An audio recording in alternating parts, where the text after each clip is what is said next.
This talk was originally given as part of the Antiuniversity Now festival on the 12th of June 2017. I'd like to thank Nic Murray for inviting me to speak.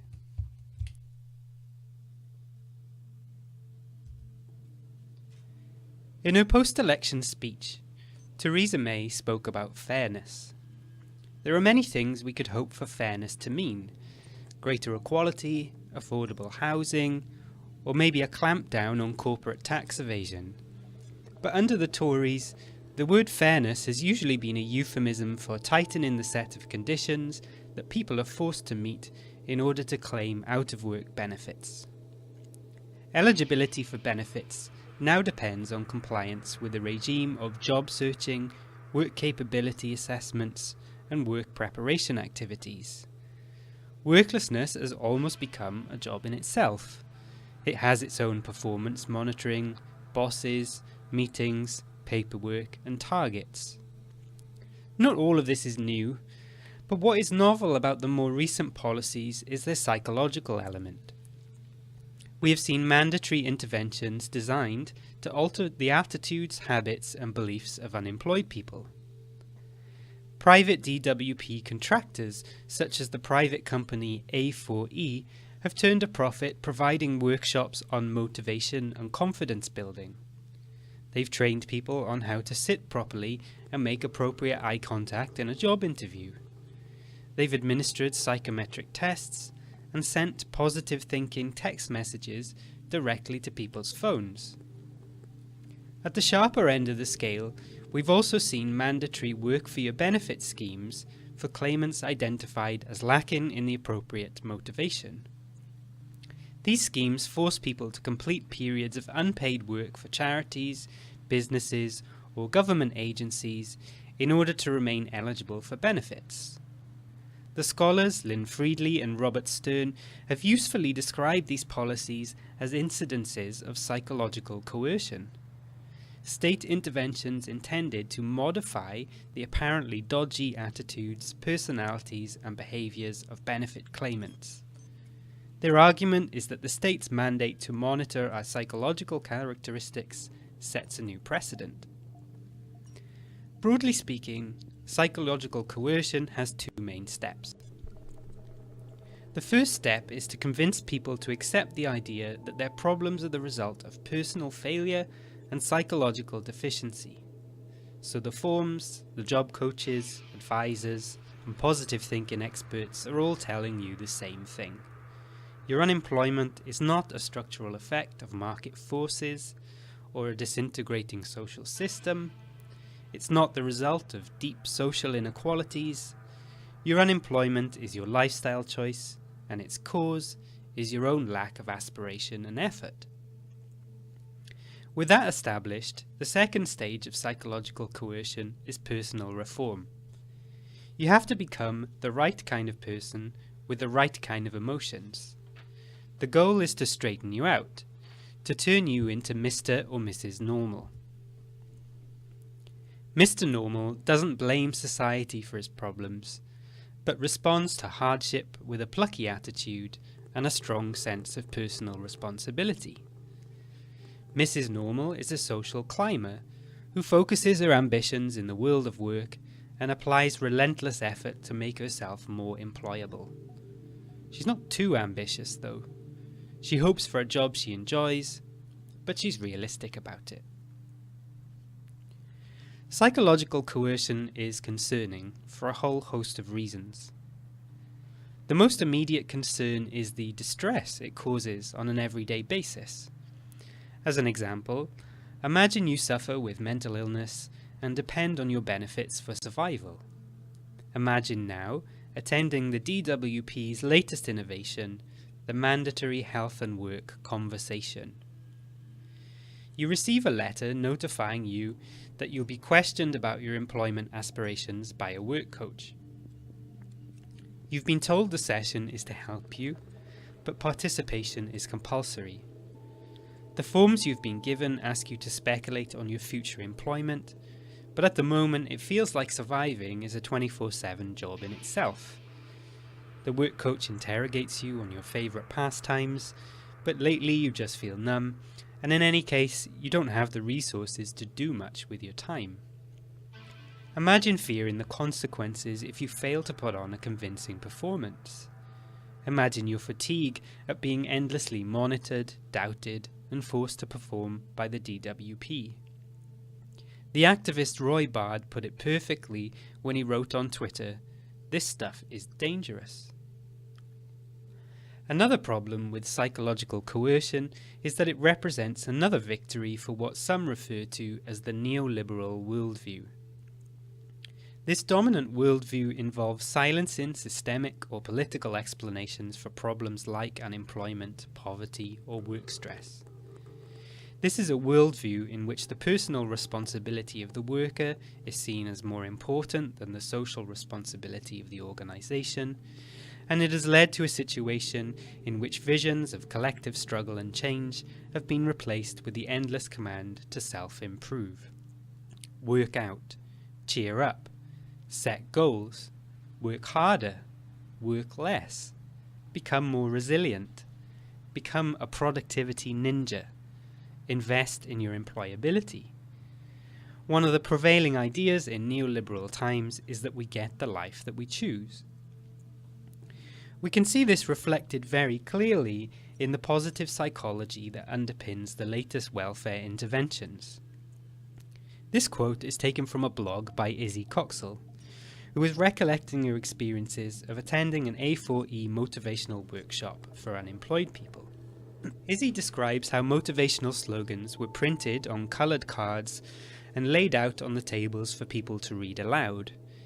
This quote, from none other than Oprah Winfrey, is typical of the wisdom on offer. The greatest discovery of all time is that a person can change his future merely by changing his attitude. It is a belief that permeates the workshop, rearing its head as a 60-year-old man is told that age is not a barrier to finding a job. Izzy raises her hand to protest. "What about age discrimination?" she asks the trainer, before he offers her a quick diagnosis. "You've got all this frustration and anger," Izzy is told. "Maybe that's what's stopping you from getting a job." This is the ethos of positive psychology. It says your material circumstances can be changed with the power of the mind. There is no negative situation that cannot be overcome with self-affirmation, goal orientation, and an optimistic outlook. In her brilliant book Smile or Die, Barbara Ehrenreich found that these ideas were even being extended to cancer patients. As a cancer sufferer, Ehrenreich sat in workshops where she was told that she could think herself back to health. As it worms its way into welfare reform, it's easy to see the utility of positive psychology for a government that has long sought to displace responsibility for change onto the individual. The problem is not job scarcity, it's not inequality or insecure and badly paid jobs, complex problems that require critiques of capitalism, new visions and collective change. The problem is you.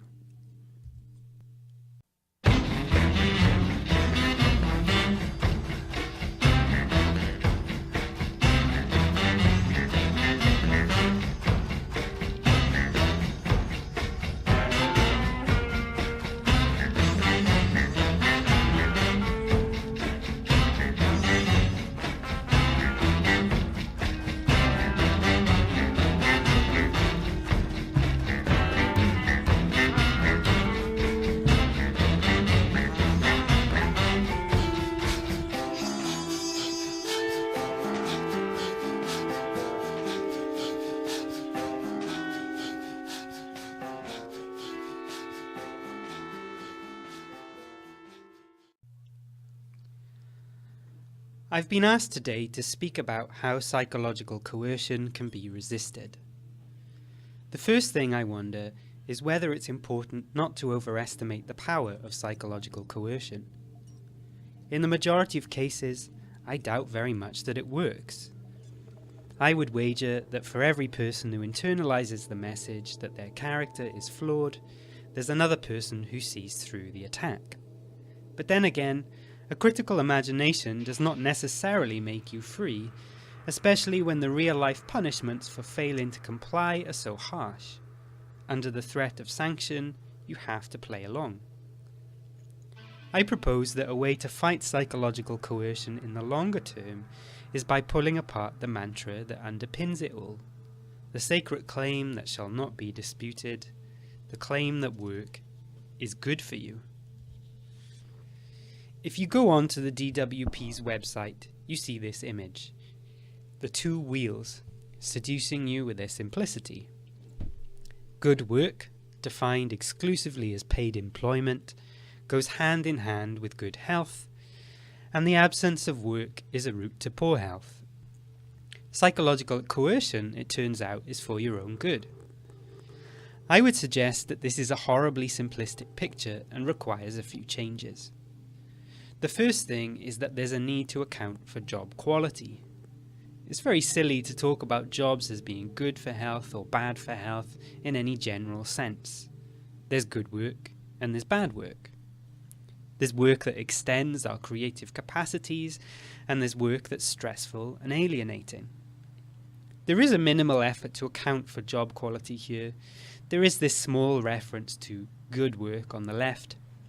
But the elephant in the room is that there's nothing in the logic of capitalism that obliges it to provide people with this good work. In fact, it's bad work that tends to proliferate under capitalism.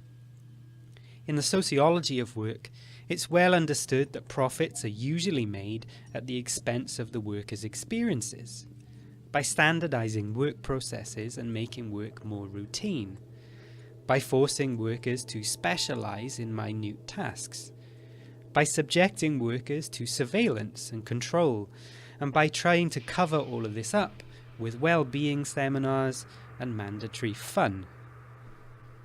Capitalism has also seen the creation of entire sectors of work that have no real value to society, making it difficult for many workers to experience any sense of pride or meaning in their jobs. So we have to account for bad work and its bad impact on health, and we have to account for capitalism's systematic bias to create this bad work. We're also very used to associating productivity at work with good health, but what if being productive at work could also sometimes be a kind of sickness? Psychopathology is usually conceived in terms of an inability to function and integrate in society. But what this definition neglects is what the psychologist Erich Fromm calls the pathology of normalcy, the madness of being normal. Fromm suggested that if it can be shown that society or an environment is hostile to basic human needs, it follows that the ability to integrate and function in that society or environment is itself a kind of sickness. As an example, think about the sacrifices we have to make in order to function as workers. Think about the ways we have to ignore our bodily needs in order to slot into jobs that deprive us of movement or fresh air. Think about the way we have to repress our desires to slot into roles that deprive us of creativity and autonomy. Think about the repressed rage at managers, or the way that securing a decent job in today's competitive world forces us to become experts in manipulating other people, policing our personalities, and bragging. Think of the masochism of the well-adjusted worker, who displays enthusiasm and shows up, even when there's no work to do. I am inclined to agree with Fromm that within this crazy context, it is somewhat mad to be sane. And this is perhaps another reason to question this claim that work is good for you. Another change we have to make is to note that work equals exploitation. Depending on how much of a Marxist you are, you might argue that the question of whether we enjoy work is somewhat immaterial in this regard. It makes little sense to talk about good work in a context where most of us are forced to sell our labour in order to survive. Another problem with the DWP's formulation is that it treats people as uniform and predictable, which of course we aren't. What the DWP calls good work might not necessarily be good for everybody.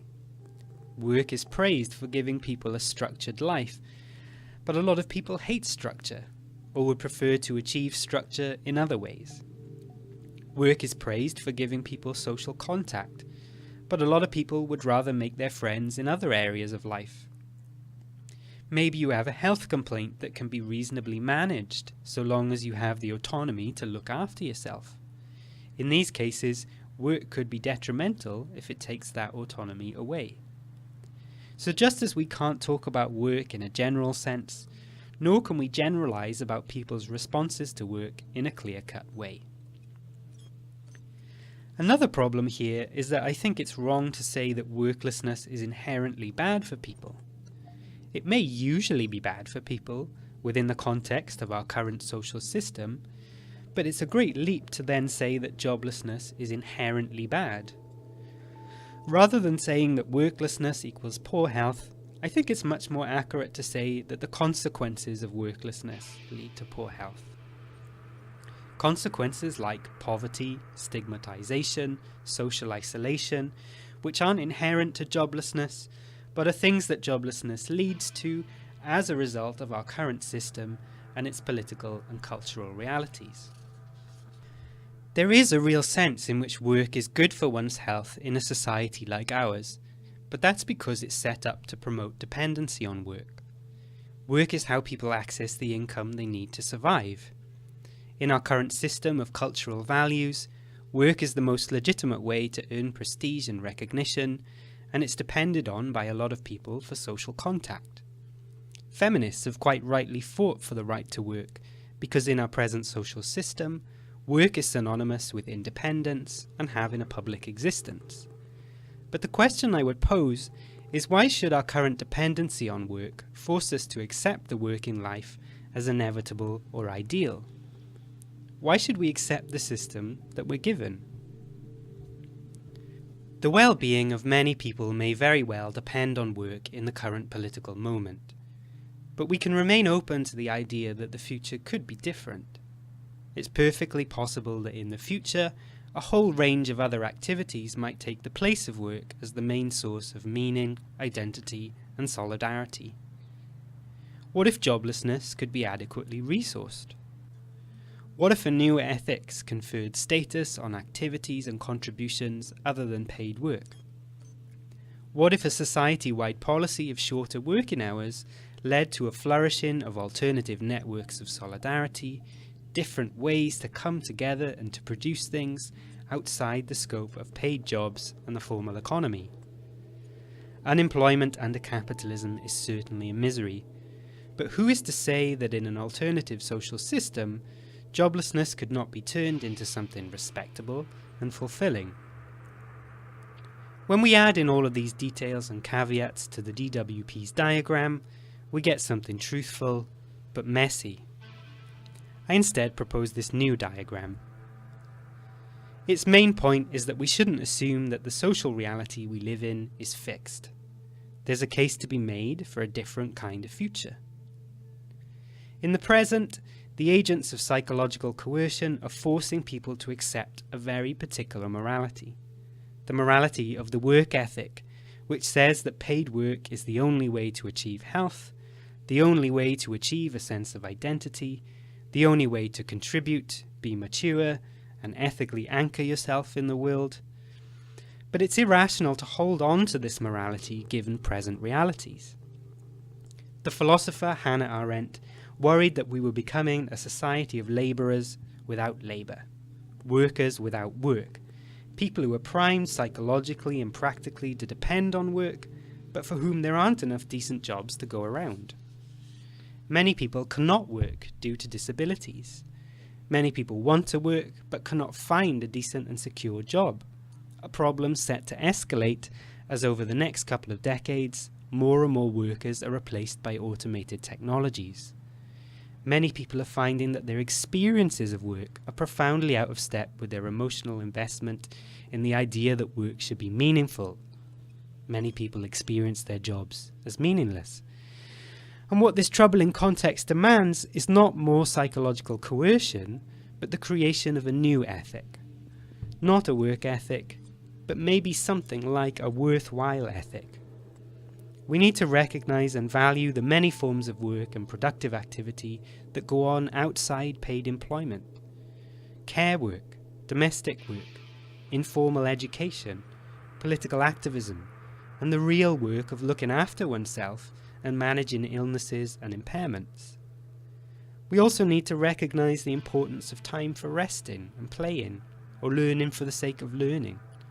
Things that don't always have economic or social value, but that exist just to make life a bit richer. The things we do simply because they are good, or true, or beautiful. So I think we need to ditch the work ethic, and along with it, this DWP mantra that work is good for your health.